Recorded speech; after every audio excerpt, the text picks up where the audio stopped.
Esse homem não é de Deus, não guarda o sábado. A conclusão do cego: esse homem é de Deus. A conclusão dos pais: eu não vou entrar nessa guerra. Vocês percebem que cada um vai tomando sua posição? Nessa vida é assim, ó. Cada um vai tomando sua posição. A posição desse cego foi a mais bem-aventurada posição. Os religiosos nervosos não guardam o sábado.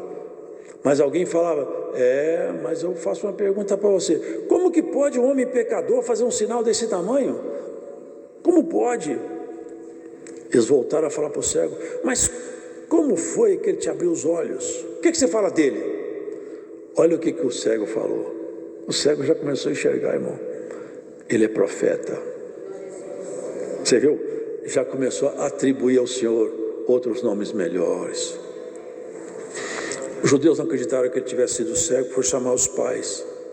Esse filho é o filho seu que vocês falam que nasceu cego. Como pode que ele veio agora? Nós não sabemos. Ele já está grandinho. Pergunta para ele. Sabe por quê? Eles iam ser expulsos da sinagoga, como se fossem amaldiçoados. Mas não tinha coisa melhor para aquele homem ser amaldiçoado na sinagoga e abençoado por Jesus, o próprio Deus, frente a eles. Quantas pessoas preferem a honraria dos homens do que a honraria divina, irmão? Olha, os pais vendo esse... Irmão, já pensou que um pai vê um filho que a vida inteira mendigava cego e ser covarde ao ponto de não confessar? Foi Jesus que fez isso. E vocês não sabem fazer, ele sabe. Vocês não podem fazer, mas ele pode. Mas pelo desejo de ficar ocupando uma honraria lá na sinagoga, negar a obra de Deus. Irmãos, o ser humano é assim. Aqui nós temos 3 tipos de ser humano. Um que combate a obra diretamente de Deus, outro que se acovarda, e outro que abraça e dá glória a Deus. Seus pais responderam: não sei. Agora, olha que interessante, porque já os judeus tinham resolvido que se alguém confessasse ser ele o Cristo, fosse expulso da sinagoga. Por isso que seus pais disseram: tem idade de perguntar-lhe a ele mesmo. Ao que os escribas falaram: dai glória a Deus, dai glória a Deus. Seria alguma coisa assim: confessa a verdade, porque dá glória a Deus já estava dando já. Dá glória a Jesus, dá glória a Deus. Dai glória a Deus. Nós não estamos aceitando a versão sua.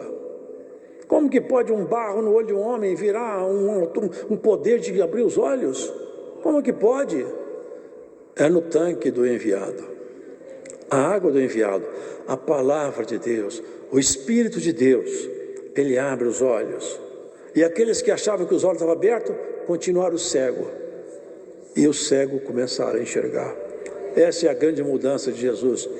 O homem não pode nada fazer se não tiver a boa mão de Deus sobre ele. E a boa mão de Deus tem nome, o nome dele é Jesus.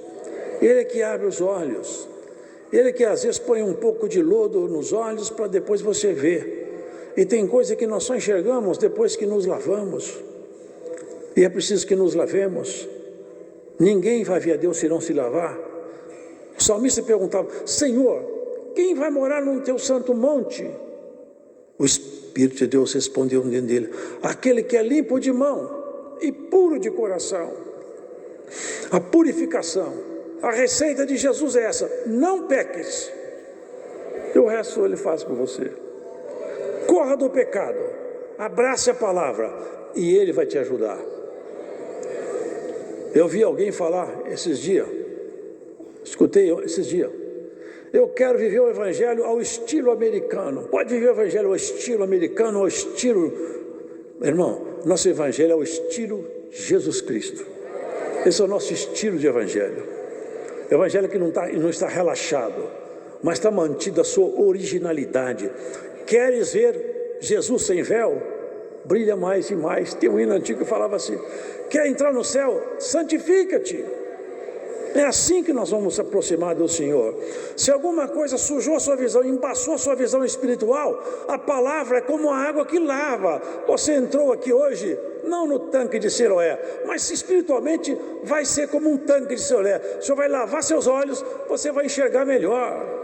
O que é que turbou a sua visão? A água da palavra pode lavar aqui hoje. Você passa a enxergar melhor a sua jornada, a sua caminhada. Aquele cego foi muito bem-aventurado. E ele foi seguro, hein? Ele não falou muito com aqueles homens. Mas como ele falava com... Aqui não fala quanto tempo ele conversou com seus pais. Olha aqui, irmãos. Ele foi bastante sarcástico. Várias vezes perguntaram para ele, como que aconteceu isso aí? Olha o que ele falou. Eu já falei com vocês tantas vezes. Por que vocês querem escutar outra vez? Aqui ele deu uma cutucada neles. Eu quero fazer uma pergunta para vocês. Vocês querem virar discípulo dele? Ele provocou aquele homem. Sabe por quê, irmãos? Porque já tinha percebido o que estava naqueles homens. Operava ali um espírito de treva. Ele tinha visto, o que esses homens estão querendo fazer aqui é me criar em conflito. Discípulo dele sejas tu. Nós, porém, somos discípulos de Moisés. Mentira, nem de Moisés eles eram discípulos de si mesmos. Nós bem sabemos que Deus falou a Moisés, mas este não sabemos de onde ele é. Aí ele falou outra vez, nisso está a maravilha, que vós não sabeis de onde ele é, e ele me abriu os olhos, e vocês não têm poder para isso. Vocês não sabem nem de onde ele é, e ele vem cá e me abre os olhos, e vocês ficam achando ruim com ele. Ora, nós sabemos que Deus não ouve os pecadores. Aí ele começou a falar agora, ensinar aqueles doutores da lei. Deus não ouve pecadores, mas se alguém é temente a Deus e faz sua vontade, a este ouve. Desde o princípio do mundo nunca se ouviu que alguém abrisse os olhos a um cego de nascença. Se esse não fosse de Deus, não poderia fazer isso. Vocês perceberam que ele começou a ensinar? Porque o Espírito de Deus que estava ali, trabalhando nele, já tinha inspirado aquele homem ali. Porque esses teólogos aqui, irmãos, eles conheciam, sabe o quê? A lei de Deus, mas nunca conheceram o Deus da lei. Tem muitos que conhecem a Bíblia de Deus, mas nunca conhecem o Deus da Bíblia.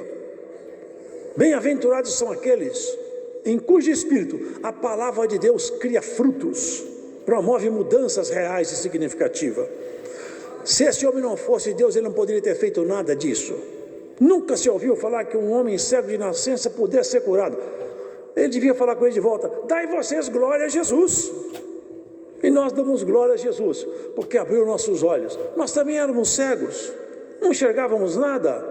O Senhor nos abriu os olhos, nos fez enxergar a eternidade. Você quer coisa mais maravilhosa do que isso? Saber para onde você vai, por que você nasceu.